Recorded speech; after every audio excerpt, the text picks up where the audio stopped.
영상을 시작하기에 앞서 제 소개를 하자면, 이제는 더 이상 물러날 곳이 없는 독립을 목표로 유튜버가 되기로 결심한 이응시오시응입니다. 처음 어떤 걸 올려야 하나 고민할 필요도 없이 제가 가장 좋아하는 투자, 미국 주식에 대해 이야기해보려고 합니다. 무엇이든 처음 시작할 때 가장 중요한 것은 어떤 기업과 연을 맺을지에 관한 것입니다. 물론 주식 투자의 세계에서 시장이 저렴할 때 어느 기업이든 싸게 매수해서 다른 사람에게 비싸게 매도할 수 있으면 그것은 잘한 것이겠지만, 투자를 하루 이틀 할 것이 아니고 쭉 진행형으로 평생 해야 한다고 생각하는 만큼 가급적 장기적인 우상향이 가능한 종목을 모아간다고 생각하면 되겠습니다. 먼저 자신이 생각하는 우상향 종목의 기업을 선택했으면 주식이 없거나 적을 때에는 시장이 하락하길 기다려야 합니다. 1. 평범한 날에는 매수하지 말자. 많은 사람들이 간과하는 것이 한 주의 시장이 시작하는 월요일에 매수하는 것보다 하락장에는 내려가는 것이 진행 중이기에 금요일 종가나 새벽에 매수하는 것이 저렴한 평균 단가를 만들 수 있는 지름길입니다. 왜냐하면 모든 사람이 깨어있는 금요일 오후에 매수한다면 시장이 내려간 게 아닌 이상, 시장이 강력한 상승장이 아닌 이상 평상시에는 하락할 확률이 기본적으로 높습니다. 2. 시장이 하락하고 폭락하는 날 기쁘게 매수 주문을 넣는다. 보통 하락이 시작하고 난 뒤에 2주 3주는 기다리면 더 저렴한 평균 단가로 줍줍을 시작할 수 있게 됩니다. 모든 것은 결국 현금을 보유하면서 여러 번의 분할 매수로 가진 자금을 주식으로 바꾸는데 평균 단가를 낮추면서 보유 수량을 늘리는 방식으로 진행합니다. 3.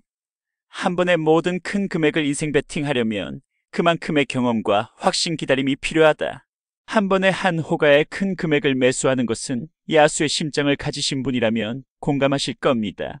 요즘 같은 경우는 레버리지도 유행을 하니 2배, 3배를 바닥에서 잡겠다고 베팅을 하시는 분들이 있는데, 이런 습관은 아주 장기적으로 봤을 때 완벽히 바닥이라는 판단이 서지 않는 이상은 정말 리스크 있는 행동입니다.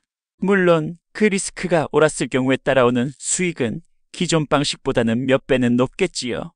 그러나 도중에 틀어지기라도 하는 날에 발생하는 손실은 많이 아플 것입니다. 4. 분할 매수로 평단가를 낮추며 보유 수량을 늘리는 방식이 필승한다. 말 그대로 현금을 보유하며 꾸준히 주식을 매수할 수 있도록 시장이 어떻게 움직이든 말든 상관없이 저렴해진 구간에서 평균 단가를 마음껏 낮출 수 있는 방식입니다. 여러 번의 분할 매수는 사실상 리스크가 제로에 수렴할 수 있습니다. 왜냐하면 우리는 주식이 상승하여 로 평단가를 위로 넘기는 순간 주식 매수를 멈출 것이기 때문입니다. 평단가 아래로 내려오면 다시 평균 단가를 낮추는 매수를 진행하고 올라가게 되면 그대로 장기 보유를 진행합니다. 시장에 있는 모든 주식을 사는 지수 추종 ETF를 매수하는 것처럼 시장에 있는 모든 자신이 좋아하는 기업을 저렴하게 매수하고 꾸준히 모아간다면 시장이 상승했을 때 그 중에 한두 기업은 무조건 엄청난 수익률을 보여주고 있을 것입니다.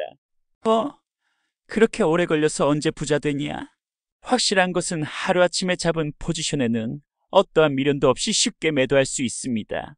그러나 하루아침에 잡은 포지션이 아니라 몇 개월, 몇 년, 몇십 년을 모아서 잡은 포지션은 매도하기 전에도 생각해 볼 거고 남에게 매도하기 싫을 겁니다. 결국 내가 좋아하는 기업의 주식을 저렴하게 매수했는데 얼마 올라가지도 않고서 남에게 매도, 양도해주는 사람은 나중에 그 기업이 더 올라가면 거기서 후회하고 따라서 추가 매수를 진행하게 됩니다. 평균 단가를 높게 다시 시작하게 되면 결국 마이너스로 변경될 확률만 높아질 뿐이고 단타가 아니라면 무조건 마이너스로 변하게 되어 있습니다. 6. 변동성은 투자자의 행복이며 꾸준한 현금 흐름은 엄청난 가치. 주식이 오르내리는 것은 당연하고 계좌가 마이너스로 변하는 것도 당연합니다.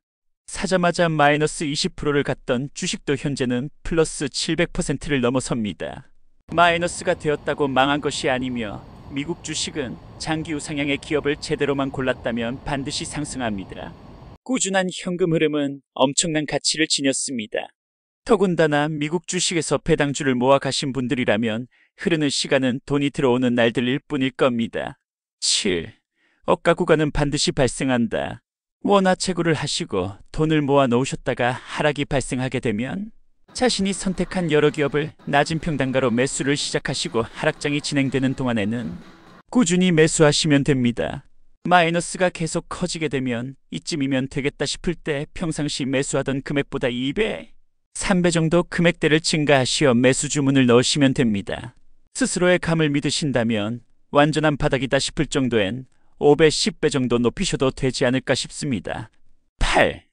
천천히 오랫동안 꾸준히 살다 보면 이 세상 모든 것을 관통하는 진리들이 보이게 됩니다. 마음을 비우고 현자 타임을 유지, 조급해하지 마십시오. 9. 모든 것은 욕심일 뿐이다. 확실한 것은 감이 있는 투자자라면 좋아하는 기업을 원하는 평단에 맞춰서 모아가서 자신의 계좌를 조합해서 들고 있는 것이 현재 자신의 의도대로 할 수 있는 가장 재미있고 좋아하는 투자를 그릴 수 있는 방향이 아닐까 합니다. 남의 의견에 휘둘리지 마시고 본인도 본인을 믿지 못하는 상황이 왔을 때 그럼에도 불구하고 계속 믿어주십시오. 그렇게 믿어주고 위기 상황에 더 매수를 진행한다면 시간이 흐른 뒤에는 반드시 보상이 뒤따르게 됩니다. 마지막으로 시장의 모든 노이즈는 무시해도 무방하다. 투자는 오로지 본인의 선택하에 모든 책임은 본인에게 있기 때문에 남들의 의견에 휘둘려서는 원하는 결과를 얻으실 수 없습니다. 제가 15년도에 삼성전자로 주식에 첫 입문을 해서 많은 시장의 움직임을 몇 년 내로 다이렉트로 꽂아 배웠습니다. 지금 생각해보면 25년인데 올해가 가면 10년 차라고 볼 수도 있는 경험이네요. 상승기에 확신을 가지지 마시고 하락기에 남들 던지는 걸 줍줍하신다면 반드시 승리하는 날이 옵니다. 자산 가격은 흐름에 민감하고 그 적절한 시기를 잘 선택하고 반복하면 몇 번의 올바른 움직임으로 큰 변화를 느끼실 수 있습니다. 분할 매수를 추종하지만 기회가 왔다 싶을 땐 배팅을 할 줄도 알아야 하는 것이 투자자의 숙명입니다.